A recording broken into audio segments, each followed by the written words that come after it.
takot sa mga nararamdaman sa katawan. Today, I'll talk about health anxiety.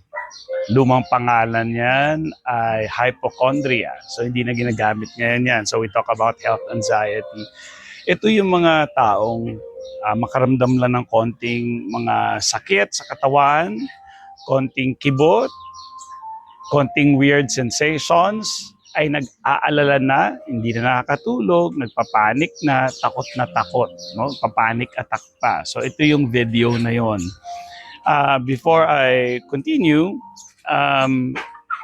itong video na mga ganito, dahil meron kayong awareness, nakakatulong naman siya. But syempre mas effective kung customized, depende kung ano ang concern ng tao, no, na may anxiety disorder. So tama naman na importante ang kaalaman, kasi kapag nagkaroon kayo ng kaalaman, nalilesen yung fear.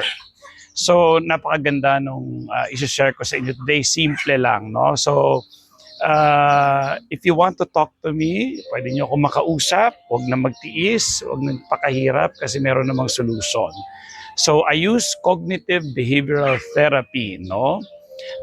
For now, as a coach, hindi mo na therapist. Kapag nagkaroon ako ng clinic eventually, at license and all, saka na. Pero ako naman ay graduate din naman ng BS Psychology at may certificate naman talaga ako ng Cognitive Behavioral Therapy from CBT Australia. Napakamahal po ng CBT. You can ask major hospitals, no, sa St. Luke's. Doon ako nagpa-CBT before. Pero nung nagpa-CBT ako, just wanna check lang kung paano yon ginagawa nila, no? So, pero meron na akong certificate doon. Gusto ko lang experience, no? So, mahal, no? Mahal binayad ko doon. Meron silang 6 session package with assessment. But dahil tulong ito, pwede kayong magpresyo sa akin. Hindi ako nagpe-presyo. Pero kailangan fair naman, no? Fair naman sa akin. Kapag fair sa akin, schedule natin yung talk time ninyo. Huwag magtiis. Kung wala, mag-ipon. Kung wala talaga yan, may mga videos ako na libre. Yan yung pantulong ko sa inyo. Okay? Siyempre gusto natin tulungan. Hindi pwedeng one way lang yung gusto kayo lang matulungan. Ano? So, ganun lang po. So now, let's go. No? So, ang dami ko mga followers na takot sila sa mga nararamdaman nila. So, iniisip nila baka may cancer sila o meron silang mga malulubhang sakit. Kaya importante dito ang role ng doktor. Kaya importante na ma-assure tayo at ma-rule out na wala tayong mga sakit sa problema. Kasi halimbawa, mabilis na pagtibok ng puso. Pwedeng gawa yan ng problema sa thyroid. Okay? Hirap sa paghinga, o di lungs agad yun. Pwede rin talaga sa puso, no? So, kaya talagang para makampante tayo, kailangan ng doktor. At kapag nakita na at lumabas na sa kanyang mga resulta base sa symptoms mo na sinabi,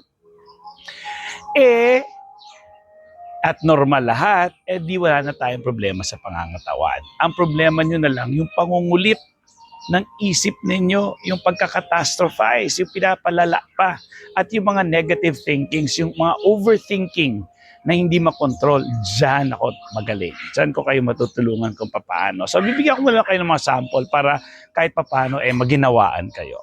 Tatanungin ko kayo, ano ba talaga ang mga rason para mamatay ang isang tao? Diretso na, no? Para mawala na yung takot niyo sa anxiety. 3 yan, no? Kailangan fatal lahat. Pag sinabing fatal, nakamamatay na. Okay, halimbawa, yung kasi may sabi, cancer, no? Hindi po. Ang cancer, marami, umaabot 30 years, 50, may gumagaling pa nga.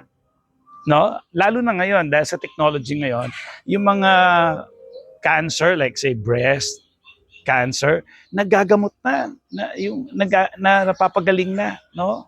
So, hindi porket may cancer, katapusan na ng buhay natin. So, hindi natin iisipin yan. So, ano ba kadalasan? Usually, kapag meron ng mga organ failure, yung mga organ failure na yan, yung bang kumalat na sa katawan, sa lahat, hirap na, no? So, yun, medyo high risk na talaga, no? Na organ failure na kasi hindi na naglilinis yung kidney. Pero yung may mga chronic kidney disease naman, meron naman silang dialysis. So, mahaba pa rin yung buhay. So, walang problema. So, napapansin, ang dami ko rin kilala na may chronic kidney disease. Ang tagal na, ilang taon na dialysis. So, talagang iniingatan lang nila at inaalagaan nila talaga yung kanilang pangangatawan. So the point is, para mamatay isang tao, talagang kailangan multiple organ failure na. No? So, ganun kalala na, hindi yung pag may sipon ka ba, mamatay ka. Pag masakit ba ulo mo lang, ay may mamatay ka at wala kang diagnosis naman na kung ano man sa ulo mo. Pwede naman kasing gutom. Ganun lang kasimple. No? Stress. Ganun lang kasimple. So bakit kailangan tayo mag-react, mag-panic? So yun nga, no? So importante na mailagay ninyo sa isip ninyo na o nga, no, mga tao parang namamatay, yung mga yung talagang bedridden na sira na yung liver, kidney, lungs, yung lungs niya may mga tubig na. So meron din naman ako kakilala, best friend ko yun. Hanggang ngayon, buhay pa, wala naman siya problema. Nagkaroon siya ng tubig sa lungs. Tinanggalan lang siya ng years ago na yun, more than 20 years ago. Tinanggalan lang siya ng tubig sa lungs. Ayos na siya ngayon. So, kaya ang gusto kong sabihin sa inyo, hindi porket may nararamdaman kayong konting mga sakit or kibot lang sa katawan, mamamatay na kayo. So tanggalin po natin yan. Kaya nga may doktor. So importante pumunta sa doktor at nagagamot naman lahat yan. Ang automatic kasi natin, kapag nararamdaman tayo, parang feeling natin mamatay na tayo. So hindi po ganon. So ano pa, aksidente, di ba? Pero kailangan fatal, yung tipong internal hemorrhage, wasak talaga yung utak, bali yung vertebrae, yung mga ganon, no? Nasaksa. Pwede naman kasi nagasgas lang. Okay? Or talagang pinatay siya. No, kung ano mang rason, no? So politika, whatever. So kayo ba, tatanungin ko kayo, ngayong pinapanood yung video na ito, alin dun sa tatlong yon ang magkukos sa inyo ng death? Di ba?